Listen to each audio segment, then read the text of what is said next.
Hello students.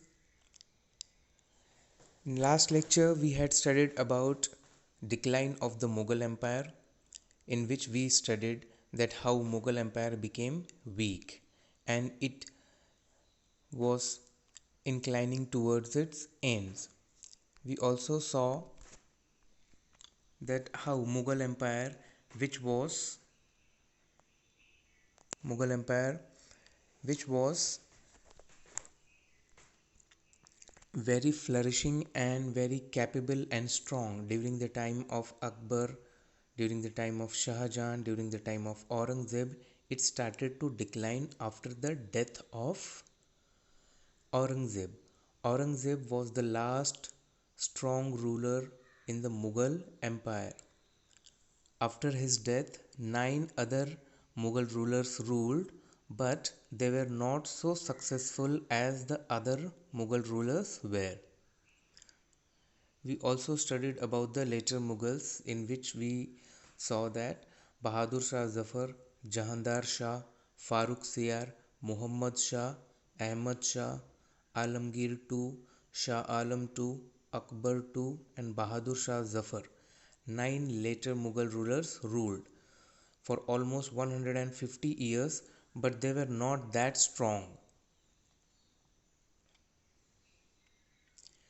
We will just quickly recap what points we studied in the last lecture. What is the meaning of decline? Decline means when something starts to become weak. Mughal Empire, which flourished for almost 300 years or 3 centuries, started to decline after the death of Aurangzeb, that we all know. Mughal Empire, which ruled on entire India, was just limited to Delhi and some parts around Delhi. From the year 1707 to 1857, 9 later Mughals ruled. Bahadur Shah was the first in the line of later Mughal, and Bahadur Shah Zafar was the last, and he was also the last Mughal ruler. After that, English East India Company took over the Mughal rule in India. Now, what were the reasons for it? Why did Mughal Empire decline, which was very strong and it was very capable as well one time? So, why did it decline? What were the reasons behind it? That also we started to learn. Dear students, if you remember, we studied about certain causes or the reasons for the decline. First one was the politics in court. If you can see, politics in the Mughal court, where the nobles and the ministers were from the 4 regions, that is, they were Iranis, Turanis, Hindustanis, and Afghanis. Okay, so all these 4 groups were not united together, they were continuously at mutual jealousy with each other. One always wanted to be a favorite of the emperor. In this, they never tried to understood about the development. They always kept on fighting with each other. Fighting doesn't mean that physical fighting. Here it means that they always were jealous of the other partner, and they, in that, the Mughal Empire lost its prestige. You can see the no equality unity cost Mughal Empire. The next reasons we studied about the Jagirdari crisis. Now, what is Jagirdari crisis? You all know that the ministers and the nobles were paid in the land and Jagirs for their services. They were not getting cash. They used to get land. After few years, all those Jagirs were over, and very less Jagirs were left with the emperor to give the salary in the land from crown land which was only fixed for emperor. They were also converted into jagirs, which resulted in huge economic loss because the empire was not getting enough of the money as a profit making. We also saw war of succession, of course, battles between the own prince to become the next emperor divided the Mughal army, and they kept on fighting among each other. That was kind of a civil war which resulted in huge bloodshed and loss of economy as well. Economic bankruptcy.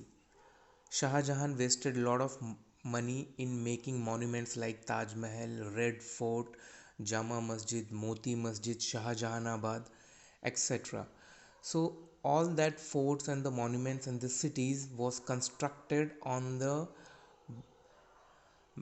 money of royal treasury, okay, with the help of royal treasury money, which affected the economic of the Mughal empire.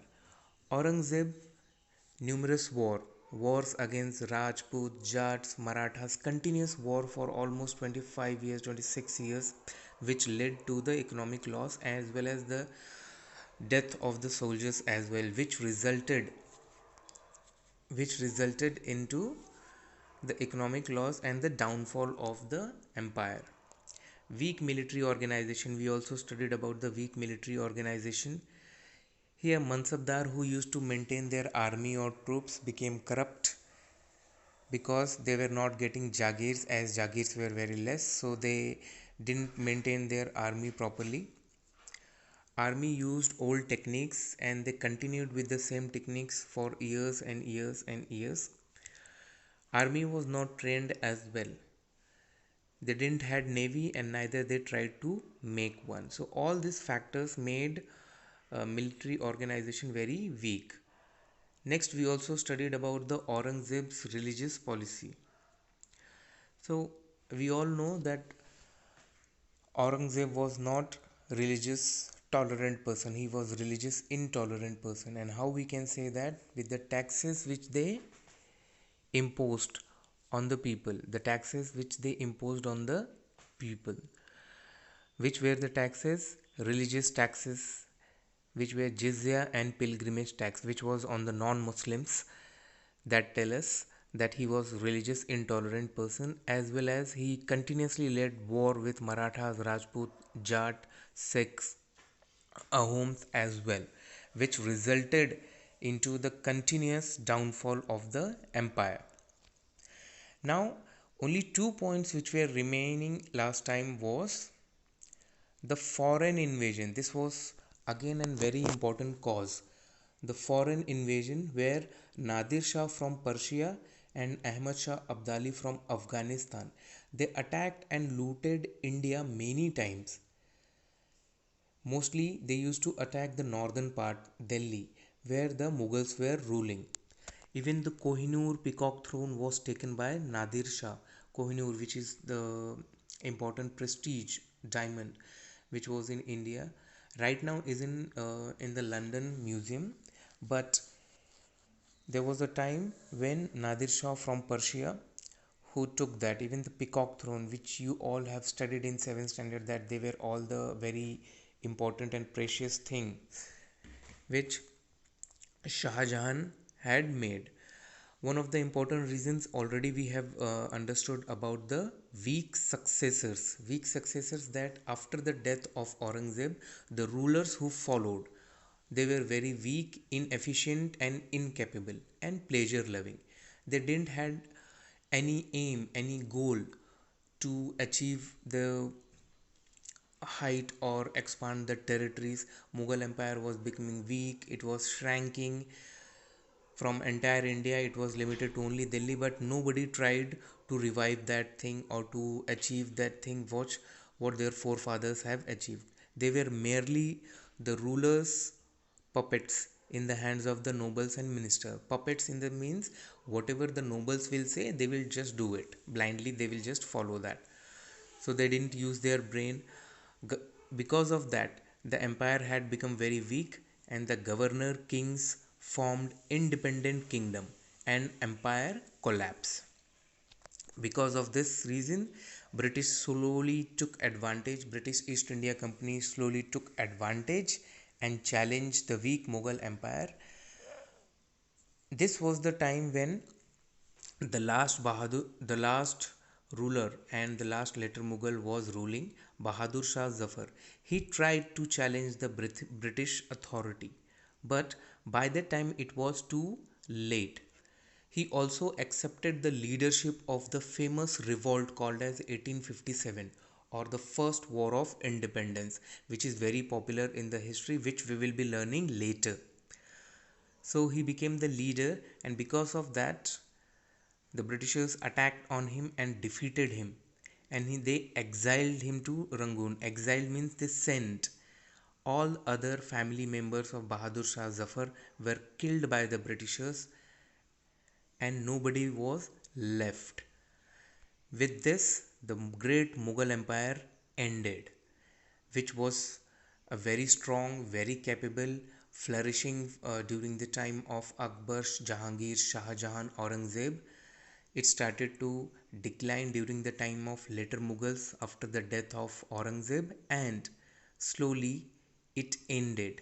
So we can say the empire, which was very strong, ended because of lack of leadership, where no proper leader was there with them. I hope this chapter has clear your concept related to the end of the Mughal Empire or the decline of the Mughal Empire and the reasons behind it. In the next video, we will be discussing about the causes, okay, or the effects of decline of Mughal Empire. Many small kingdoms rose before British East India Company took over India. It was after when Mughal Empire was declining or becoming weak, many independent kingdom has stood or arose in India, which we will be studying into regional powers into next topic or next video. Till that time, goodbye and have a wonderful time.